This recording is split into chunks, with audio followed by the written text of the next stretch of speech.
8ನೇ ತಾರೀಕು ಬೆಳಗಾವಿಯಲ್ಲಿ ಅಧಿವೇಶನ ಪ್ರಾರಂಭ ಮಾಡಲಿಕ್ಕೆ ಡೇಟನ್ನು ತೀರ್ಮಾನ ಮಾಡಿದ್ದೀನಿ. ಮುಖ್ಯಮಂತ್ರಿ ಒಪ್ಪಿಕೊಂಡಾರೆ ಡಿಸೆಂಬರ್ 8ಕ್ಕೆ ಪ್ರಾರಂಭ. ಬಟ್ ಸರ್ ಯಾವುದು ಸರಿಯಾಗಿ ಚರ್ಚೆನೇ ಆಗಲಿಲ್ಲ ಉತ್ತರ ಕರ್ನಾಟಕದ ಅಥವಾ ಅಭಿವೃದ್ಧಿಗಳ ಬಗ್ಗೆ. ಬಟ್ ಈಗ ನೋಡಿ ಹಂಗಾಗಿದೆ.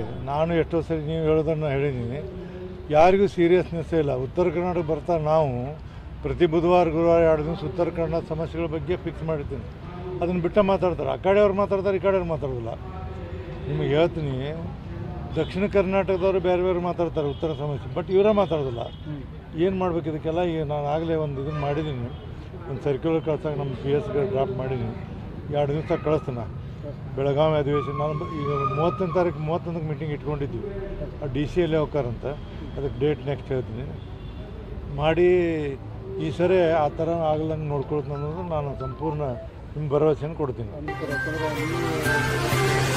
ಇಲ್ಲ, ನಾವೇ ಬೇಕಾದಷ್ಟು ಬಡ್ದಾಡಿದ್ರ ಸಲುವಾಗಿ ಶಾಸಕರ ಮನೆಯೆಲ್ಲ ರೈಟಿಂಗ್ದಾಗ ಕಳಿಸಿ ಮಾಧ್ಯಮದವ್ರು ಬಿಡುಗಡೆ ಮಾಡ್ತಾರೆ. ಬಿಡುಗಡೆ ಮಾಡಿ ಈ ಥರ ಆಗಿದೆ, ಈ ಥರ ಹಿಂದಿನ ರೆಫರೆನ್ಸ್ ನಮ್ಮ PSಗೆ ಏನು ರೆಫರೆನ್ಸ್ ತೆಗೀರಿ ಅಂತೇಳಿ ಆ ರೆಫರೆನ್ಸ್ ತೆಗೆದ ಮಾಡಿ ಒಂದು ಲೆಟ್ರ್ ಬರೆದ ಎಲ್ಲರಿಗೂ ನಮ್ಮ ವಿಧಾನ ಪರಿಷತ್ 75 ಮಂದಿ ಕಳಿಸಿ ಕೊಡ್ತಾರೆ.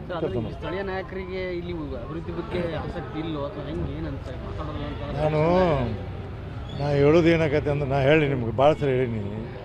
ಎಲ್ಲಿವರೆಗೆ ದುಡ್ಡು ತೊಗೊಂಡು ಓಟಕ್ಕವರು, ದುಡ್ಡು ಕೊಟ್ಟು ಓಟಕ್ಕವ್ರ ಮಠ ಪ್ರಜಾಪ್ರಭುತ್ವಕ್ಕೆ ಕೇಳೋದು ತಪ್ಪಂತ ನನಗೆ ಅನಿಸ್ತೈತಿ. ಇದು ಎಲ್ಲಿ ಇದಕ್ಕೆ ಕಾಲ ಸುಧಾರಣೆ ಮಾಡಬೇಕು ಹೊರತಾಗಿ ನಮ್ಮಿಂದ ಸುಧಾರಣೆ ಆಗೋದು ಸಾಧ್ಯ ಇಲ್ಲ ಅಂತ. ಯಾರು ಪ್ರಿನ್ಸಿಪಲ್ ಮೇಲೆ ಎಲೆಕ್ಷನ್ ನಿಲ್ತಾರ ಅವ್ರು ಸೋತು ಬಿಡ್ತಾರೆ. ಹಿಂಗೆ ಬಂದುಬಿಟ್ಟಿದೆ ಕಾಲ. ಏನು ಮಾಡೋಕ್ಕಾಗ್ತದೆ ಹೇಳಿ?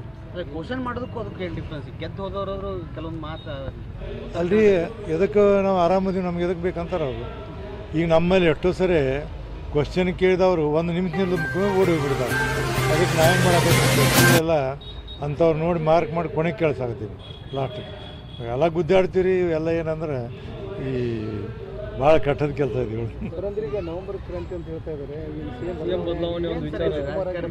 ಅದು ನವೆಂಬರ್ ಕ್ರಾಂತಿಯೋ ಡಿಸೆಂಬರ್ ಕ್ರಾಂತಿಯೋ, ಕ್ರಾಂತಿ ಮಾಡೋರು ಕ್ರಾಂತಿ ಮಾಡಿಸ್ಕೊಳ್ಳೋರು ಅಲ್ಲಿದ್ದಾರವರು, ಅವ್ರ ಬಗ್ಗೆ ನಾನು ಮಾತಾಡೋದಿಲ್ಲ. ಏನಿಲ್ಲ, ಕಣ್ಣಿಗೆ ನೋಡ್ಕೋತ ಹೋಗೋದಷ್ಟು ನಮ್ಮ ಕೆಲಸ. ರಾಜಕಾರಣ ನಾನು ಮಾತಾಡನೇ ಸಭಾಪತಿ ಆದ್ದರಿಂದ ಇದು ಏನಂದರೆ ಯಾಕೋ ಒಟ್ಟು ನನಗೂ ಸರಿ ಅನಿಸೋದು. ದಿನನಿತ್ಯ ಮಾಧ್ಯಮದಲ್ಲಿ ಅದೇ ಆಗೋದ್ರಿಂದ ಗುರುತರವಾದಂಥ ಸಮಸ್ಯೆಗಳು, ಭಾಳ ದೊಡ್ಡದಾದ ಸಮಸ್ಯೆಗಳನ್ನು ಬಿಟ್ಟು ಇವತ್ತು ರಾಜಕಾರಣ ಬರೀ ಮುಖ್ಯ ಉದ್ಯೋಗ ಆಗೈತೆ ಅಂದ್ರೆ ನನಗೂ ಬೇಸರ ಅನಿಸ್ತೈತಿ. ನನ್ನ ವಿನಂತಿ ಏನಂದ್ರೆ, ಯಾರೇ ಇರಲಿ ಇದನ್ನು ಏನು ಇದನ್ನು ವಿನಾಕಾರಣ ಚರ್ಚೆಯನ್ನು ಮಾಡಬಾರ್ದು ಅಂತೇಳಿ ನನ್ನ ಒಂದು ಮನವಿ. ಅಲ್ಲಲ್ಲ, ಅವ್ರು ಏನೋ ಮಾಡಿ ನಾ ಏನಂತೀನಿ, ನಾನು ಇಡೀ ಕರ್ನಾಟಕದ ಜನತೆಯ ಪರವಾಗಿ ನಾ ಹೇಳೋದೇನೆಂದ್ರೆ, ಬೇಕಾದಷ್ಟು ಕೆಲಸ ಅದ್ರ ಬಗ್ಗೆ ಚರ್ಚೆ ಮಾಡಿ ಇದ್ರ ಬಗ್ಗೆ ಮಾಡಬೇಡ್ರಿ ಅಂತ ಸಭಾಪತಿಯಾಗಿ ಹೇಳೋದಷ್ಟು ನನ್ನ ಧರ್ಮ ಬೇರೆ ಹೇಳ್ತಾರೆ.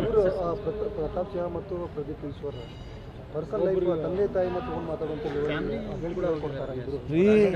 ನಿಮಗೆ ಹೇಳ್ತೀನಿ, ಮನುಷ್ಯತ್ವದ ಇದ್ದವ್ರು ಇಂಥ ಮಾತಾಡ್ತಾನೆ ಯಾರು ತಿಳ್ಕೊಬೇಕ್ರಿ. ಶಾಸಕರಾದವ್ರು ನಾವು ಇನ್ನೊಬ್ರಿಗೆ ಮಾದರಿಯಾಗಿರಬೇಕು. ನಮ್ಮನ್ನು ನೋಡಿ ಈಗ ನೀವು ಸ್ಕೂಲ್ನಾಗ ಹೇಳ್ತಾರಲ್ಲ, ಮಾಸ್ತರ್ ಓಡಿ ಹುಚ್ಚು ಇದ್ರೆ ಏನು ಮಾಡ್ಕೈತಿ ಅಂತೇಳಿ, ಹಂಗೆ ಪರಿಸ್ಥಿತಿ ಬರ್ತೈತಿ. ಶಾಸಕರಾದಂಥವ್ರು ಏನೋ ಆಗಿರ್ತಾರೆ, ಆಕಸ್ಮಿಕವಾಗಿರ್ತಾರೆ. ಆದಾಗ ಸಮಾಜದಲ್ಲಿ ಒಳ್ಳೆ ಕೆಲಸ ಮಾಡಬೇಕನ್ನುವಂಥ ಕನಿಷ್ಠ ಸೌಜನ್ಯ ಅವ್ರಿಗಿಲ್ಲ ಅಂದ್ರೆ ಅದ್ರ ಬಗ್ಗೆ ನಾನು ಬೇಸಾಕೈತೆ. ಸರ್, ಮಿಷನ್ ವಿದ್ಯಾಕಾಶಿ ಅಂತ ಎಲ್ಲ ಮಾಡಿದ್ರು, ಧಾರವಾಡ ಡಿಸ್ಟಿಕ್ SSLC ಒಳಗೆ ಇದಾಗ್ತಾ ಇಲ್ಲ. ಎಜುಕೇಶನ್ ಶಿಕ್ಷಣ ಕಾಶಿ ಅಂತಿತ್ತು ಸರ್, ಈಗ ಅದು ಇನ್ನೂ ಮಾತಾಡ್ತೀನಿ.